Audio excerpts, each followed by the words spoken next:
She was born into the unforgiving streets of Victorian London, never knowing that death would one day carve her name into history. On September 25, 1840, Annie Eliza Chapman took her first breath, an innocent child in a working-class family. But decades later she would take her last, her body left mutilated in the cold shadows of Whitechapel, claimed by the monster the world would come to know as Jack the Ripper. Despite early promise, Annie's life gradually took a darker turn. In 1869 she married John Chapman, a coachman, and together they had 3 children. Emily Ruth, Annie Georgina, and John Chapman Jr. For a time, they lived a respectable life, running a fishmonger and greengrocer business that provided well for the family. But behind closed doors cracks were forming. Annie suffered from chronic health issues, including bronchitis and tuberculosis, which would only worsen over time. Her marriage slowly crumbled, burdened by financial strains and her increasing dependence on alcohol. In 1886 John Chapman died of cirrhosis and dropsy edema, leaving Annie with a small weekly allowance. But as debts mounted and her circumstances became more desperate, even that disappeared. Without money, without family support, Annie was cast adrift into the unforgiving streets of Victorian London. By the late 1880s, Annie had become one of Whitechapel's many forgotten women, bouncing between lodging houses, workhouses, and the streets. She frequently stayed at Crossingham's lodging house at 35 Dorset Street, paying for a bed when she could. Her struggles had taken a toll. Once known as Dark Annie, likely for her dark hair or perhaps the sadness that clung to her, she had become frail and visibly ill, her once strong body now weakened by disease, malnourishment, and alcohol. Like many women in her position, she turned to casual prostitution to survive, offering her services for a few pennies, just enough to secure a bed for the night or a drink to dull the harsh reality of her existence. But on the night of September 7, 1888, fate would lead her into the path of a monster. It was a damp, chilling evening in Whitechapel. The air was thick with the stench of unwashed bodies, horse dung, and the lingering scent of stale beer from the taverns that never truly closed. At around 1:45 a.m., Annie was seen at the 10 Bells pub, a popular haunt for local women, drinking and chatting with others who were just as down on their luck. She was already intoxicated, her movements sluggish, her voice slurred. By 2 a.m. she returned to Crossingham's lodging house, but the deputy landlord, Tim Donovan, turned her away. She was short on money for a bed. "You know what you have to do," he reportedly told her, referring to the grim necessity of selling her body for a few pence. Annie, defiant yet weary, wrapped her shawl around her thin shoulders and disappeared into the night. In the early hours of September 8, 1888, multiple witnesses saw Annie wandering through Whitechapel, desperately searching for enough money to secure a bed. At 5:30 a.m., Elizabeth Long, a market trader, saw her speaking with a man outside 29 Hanbury Street.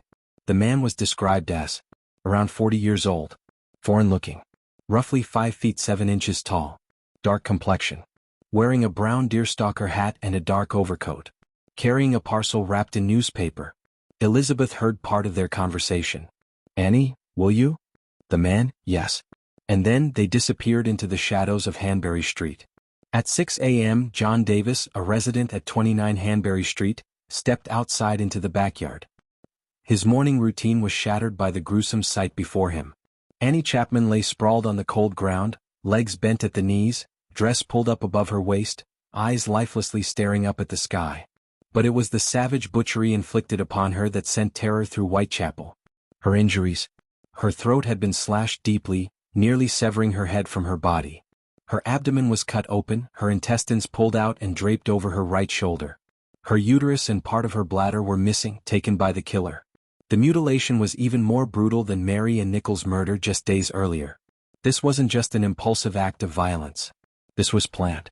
This was escalating. Shortly after the body was discovered, police constables Joseph Chandler and Jonas Mizzen arrived at the scene. They were soon joined by Dr. George Bagster Phillips, the police surgeon, who examined the body and estimated the time of death at 5:30 to 6 a.m., mere minutes before she was found. Dr. Phillips noted the precise nature of the cuts. The removal of organs suggested someone with some anatomical knowledge, fueling speculation that the killer might be a doctor, butcher, or medical student. Inspector Frederick Aberline, the leading investigator, pored over witness statements and clues, but once again the Ripper had vanished without a trace. The inquest into Annie Chapman's murder began on September 10, 1888, led by Coroner Edwin Baxter. Key points from the inquest. Elizabeth Long's testimony provided a vague description of the man Annie was last seen with. Dr. Phillips' report detailed the extent of the mutilations and suggested the killer had some medical knowledge. Residents of Hanbury Street mentioned hearing strange noises but had seen nothing. The inquest concluded with the usual verdict of willful murder by person or persons unknown, but the fear in Whitechapel had reached a breaking point. By now the press had latched onto the gruesome killings, and for the first time the name Jack the Ripper would appear in the newspapers. Annie Chapman was buried in a pauper's grave at Manor Park Cemetery on September 14, 1888. Her funeral was a small, quiet affair, attended only by family and close friends, far removed from the horror that had consumed her final moments. Her murder marked a dark turning point. The killer was growing more brutal, more methodical, and more confident. The removal of organs hinted at a purpose beyond simple murder. And it was only the beginning. Annie Chapman's tragic death remains one of the most horrifying moments in criminal history, fueling decades of theories and speculation about Jack the Ripper's true identity. Was he a butcher? A surgeon? A deranged madman hunting for trophies?